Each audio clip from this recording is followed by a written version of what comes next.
Hey guys, and welcome back to the channel. So if you're juggling tasks between Trello and Jira, connecting the two can help you save a ton of time and keep everything in sync.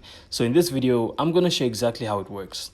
So first, open the Trello board you want to connect, and on the right hand side, you can then click Show Menu. And next, click on Power Apps.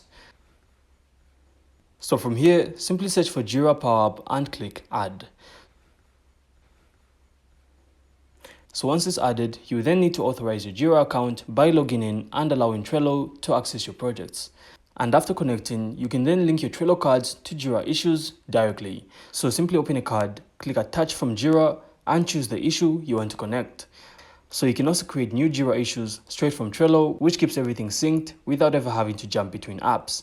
And that's it. So your Trello and Jira workflow is connected. So this will help you stay organized and up to date across both platforms. So I really hope you found this insightful, and if you did, make sure to leave a like and of course subscribe. Then we'll see you on the next one.